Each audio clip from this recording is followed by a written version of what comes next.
সদস্যরা এর মধ্যে একটি গাড়িতে অবস্থান করছেন, তারাও রওনা হবেন এবং খালেদা জিয়ার বড় সন্তান অর্থাৎ বিএনপির ভারপ্রাপ্ত চেয়ারম্যান তারেক রহমান তিনিও কিন্তু তার বাসা থেকে বের হয়ে সেই গাড়িতে উঠে পড়েছেন এবং তার সঙ্গে তার যারা পরিবারের সদস্য রয়েছে তারাও কিন্তু এই লাল সবুজ গাড়িটিতেই উঠে অবস্থান করছেন, যে গাড়িতে তিনি লন্ডন থেকে ঢাকা ফেরার পর বিমানবন্দর থেকে এভার কেয়ার পর্যন্ত এসেছিলেন। সেই গাড়িতে করেই কিন্তু তিনি এখন তার মায়ের মৃতদেহ নিয়ে সংসদ ভবনের দক্ষিণ প্লাজার উদ্দেশ্যে রওনা হবেন এবং আমরা জানি সেখানে দুপুর 2টায় জানাজার পরে 3:30টায় তাকে সমাহিত করা হবে জিয়াউর রহমানের কবরের পাশে। এই মুহূর্তে আমরা দেখেছি যে কিছুক্ষণ আগ পর্যন্ত তারেক রহমান তার মায়ের মৃতদেহের পাশেই বসে কোরআন তেলাওয়াত করেছেন দীর্ঘ সময়, তার জন্য দোয়া করেছেন যতটা পারা যায়, কেননা এক করুণ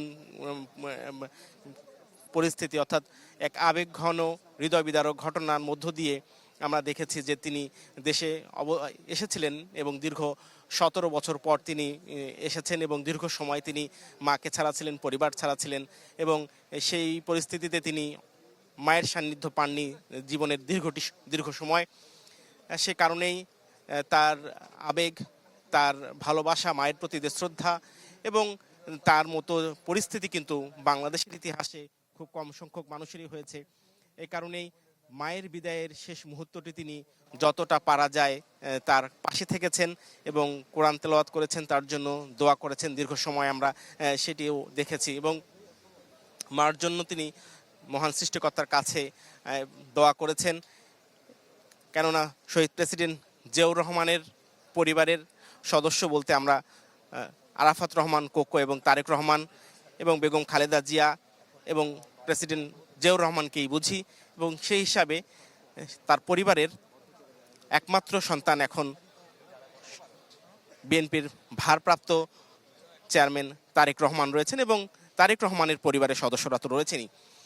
তো কিছুক্ষণ পরেই আমরা দেখব যে বিএনপি চেয়ারপারসনের যারা উপদেষ্টা রয়েছেন এবং স্থায়ী কমিটির সদস্য সহ বিএনপির উচ্চ পর্যায়ের নেতৃবৃন্দ রয়েছেন, তারা তাদের নিজ নিজ গাড়িতে উঠে পড়ছেন এবং এই মুহূর্তে দেখছি আমরা সেই লাল সবুজ গাড়িটি অর্থাৎ বিএনপি চেয়ারপারসন বেগম খালেদা জিয়ার যেই বহনকারী গাড়িটি সেটি বের হচ্ছে। সেই গাড়ির বহরের পিছনে কিন্তু তারেক রহমান থাকবেন লাল সবুজ গাড়িটিতে এবং বিএনপির অন্যান্য সদস্যরা কিন্তু সেই গাড়ি বহরের সাথেই রওনা হবেন এবং সংসদ ভবনের দক্ষিণ প্লাজায় সে জানাজার প্রস্তুতি চলছে, সেখানে কিন্তু নিয়ে যাওয়া হবে এবং এটি বেগম খালেদা জিয়ার 1946 থেকে 2025 সালের দীর্ঘ সময়ের যাত্রার শেষ যাত্রা আমরা বলতে পারি। বেগম খালেদা জিয়াকে সমাহিত করা হবে সারা জীবনের জন্য। তিনি আর বাংলাদেশের মানুষের মাঝে হয়তো শারীরিকভাবে থাকবেন না, কিন্তু তার আদর্শ, তার নীতি, বাংলাদেশ প্রশ্নে তিনি যে আপোষহীন, অন্যায়ের বিরুদ্ধে তিনি যে চিরকাল কথা বলে গেছেন, যেই অবস্থানের কারণে, তার ভূমিকার কারণে তিনি বাংলাদেশে বারবার কিন্তু নির্যাতনের শিকার হয়েছেন ক্ষমতাসীন শাসকদের দ্বারা। সেই অত্যাচার নির্যাতনের শুরু হয়েছিল কিন্তু স্বৈরাচার সরকার হোসেন মোহাম্মদ এরশাদের সময়ে, যখন তিনি 86 সালে নির্বাচনে যাবেন না বলে আপোষহীন অবস্থান নিয়েছিলেন এবং তার পরবর্তীতেও আমরা দেখেছি যখন 2007 সালে সেনা সমর্থিত তত্ত্বাবধায়ক সরকার -2 ফর্মুলায় তাকে দেশের বাইরে পাঠানোর চেষ্টা করেছিল, তখনও তিনি বলেছিলেন দেশের বাইরে আমার কিছু নেই, আমার সব কিছু বাংলাদেশেই। দেশের মানুষের প্রতি ভালোবাসা দেখিয়ে তিনি থেকে গিয়েছিলেন বেগম খালেদা জিয়া এবং বারবার তিনি বলার চেষ্টা করেছেন তিনি কখনো দেশের বাইরে যাবেন না এবং মহান সৃষ্টিকর্তা হয়তো তার এই আপোষহীনতার কারণে বাংলাদেশ প্রশ্নে, বাংলাদেশের জন্য এবং আধিপত্যবাদের প্রশ্নে বেগম খালেদা জিয়ার অবস্থানের কারণেই এবং তিনি যখন বাংলাদেশের প্রধানমন্ত্রী ছিলেন তিনবার এবং দুইবার পূর্ণ মেয়াদে, তখন দেশের মানুষের জন্য, বাংলাদেশের মানুষের গরিব দুঃখীর ভাগ্য উন্নয়নের জন্য যে অবস্থান নিয়েছিলেন, যে ভূমিকাগুলো রেখেছিলেন, এই কারণেই কিন্তু বাংলাদেশের মানুষের ভালোবাসার মণিকোঠায় অবস্থান নিয়ে আছেন বিএনপি চেয়ারপারসন বেগম খালেদা জিয়া। তিনি শুধু জাতীয়তাবাদী আদর্শ কিংবা বিএনপির অভিভাবক নন, এই বিদায় বেলায় বলতেই হয় বেগম খালেদা জিয়া বাংলাদেশের অভিভাবক। বাংলাদেশের মানুষকে কাঁদিয়ে, বাংলাদেশের মানুষের মনের মণিকোঠায় অবস্থান নিয়ে আজ তিনি চিরবিদায়ের পথে। এখন তার মরদেহ সহ তার সন্তান এবং বিএনপির নেতৃবৃন্দরা চলে যাচ্ছেন সংসদ ভবনের দক্ষিণ প্লাজায়। সেখানেই তাকে শেষ জানাজার নামাজের পরে বিকাল দুপুর 3:30টায় শহীদ প্রেসিডেন্ট জিয়াউর রহমান যেখানে শায়িত আছেন সেই কবরের পাশেই কিন্তু তাকে চিরশায়িত করা হবে।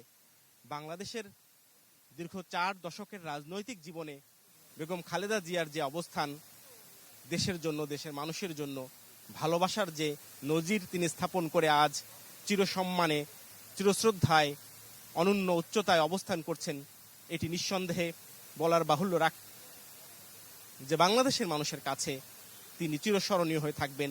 দল, মত, ধর্ম, বর্ণ নির্বিশেষে তিনি সবার মণিকোঠায় অবস্থান করে থাকবেন। আমরা অতীতেও দেখেছি বাংলাদেশে অনেক সরকার প্রধান বিদায় নিয়েছেন, স্বাভাবিকভাবে মৃত্যু হয়েছে, কারো অনেকে অস্বাভাবিক মৃত্যু হয়েছে। সেটি ইতিহাসের পরিক্রমায় নিঃসন্দেহে বেগম খালেদা জিয়ার বিদায়টি বাংলাদেশের ইতিহাসে একটি স্মরণীয় বিদায় হিসেবেই ইতিহাসের পাতায় লেখা থাকবে। এবং আজকের যে তিনি সম্মান নিয়ে যাচ্ছেন, বাংলাদেশের মানুষের যে সম্মান পাচ্ছেন, একই সাথে বহির্বিশ্বের মানুষ, প্রতিবেশী রাষ্ট্র এবং ইউরোপ আমেরিকার বিভিন্ন রাষ্ট্রগুলো থেকেও কিন্তু বেগম খালেদা জিয়ার জন্য অনেক সম্মান এসেছে। এবং গতকাল যখন মৃত্যুর খবর সারা দেশ বিদেশে ছড়িয়ে গেল, আমরা দেখেছি গণমাধ্যমে, সোশ্যাল মিডিয়ায়, যখন বাক স্বাধীনতায় কোনো হস্তক্ষেপ নেই এমন পরিস্থিতিতে বাংলাদেশের মানুষ কিন্তু বেগম খালেদা জিয়াকে নিয়ে কোনো ধরনের বেগম জিয়া তার বাড়ির যে চৌকাঠ, সেই শেষ চৌকাঠ পেরোলেন। ফিরোজা এবং গুলশান এভিনিউর যে 196 নম্বর বাসা, সেখান থেকে শেষবারের মতো যাত্রা। এবং এখান থেকে মানিক মিয়া অ্যাভিনিউ পাশে যেই সংসদ ভবন, যেখানে 3বারের মতো তিনি প্রধানমন্ত্রী হয়েছিলেন। এবং আজ দুপুরে জানাজা শেষে তাকে তার স্বামীর পাশে, স্বামীর সমাধির পাশেই তাকে দাফন করা হবে। এই মুহূর্তে লাল সবুজ রঙের যেই গাড়িটি যাচ্ছেন, আমরা দেখেছি যে তারেক রহমান কয়েকদিন যেই গাড়িতে দেশে আসার পর চলাফেরা করছিলেন, সেই গাড়িটি এবং বেগম জিয়াকে বহনকারী যে লাল সবুজের পতাকা মোড়ানো যে গাড়ি, সেটি সামনের দিকে চলে গিয়েছে। দুপাশে সেনাবাহিনী রয়েছে এবং অন্যান্য আইনশৃঙ্খলা বাহিনী রয়েছে। বেগম জিয়ার যে শেষ যাত্রা তার বাড়ি থেকে, সেই শেষ যাত্রার যে গাড়িবহর, সেটি আমরা এখন দেখতে পাচ্ছি। শেষে যখন তিনি রোগগ্রস্ত হয়েছিলেন, সেখান থেকে তিনি ফিরে আসবেন, আবারও দেশের এই সংকটকালীন সময়ে হাল ধরবেন দলের, এবং আগামীতে তিনি আবারও বাংলাদেশের নেতৃত্ব দিবেন এমন আশা করেছিলেন তার নেতাকর্মীরা এবং তার যারা ভক্ত সমর্থক রয়েছেন। তবে তিনি সবাইকে কাঁদিয়ে না ফেরার দেশে চলে গেলেন। এবং এখন আমরা যেটি দেখতে পাচ্ছি, সেটি তার শেষ যাত্রার যে গাড়ির বহর, রাষ্ট্রীয় সম্মানে তাকে এখান থেকে নিয়ে যাওয়া হচ্ছে। এখানে সেনাবাহিনী, পুলিশ সহ আইন শৃঙ্খলা বাহিনী রয়েছেন। বেগম জিয়ার যে গাড়ি, সেটি সামনের দিকে লাল সবুজের পতাকা মোড়ানো যে গাড়ি, সেটি চলে যাচ্ছে। এবং পেছনের যে গাড়িগুলো রয়েছে আইন শৃঙ্খলা বাহিনীর, সেই বহরটি আমরা এখন দেখতে পাচ্ছি। আর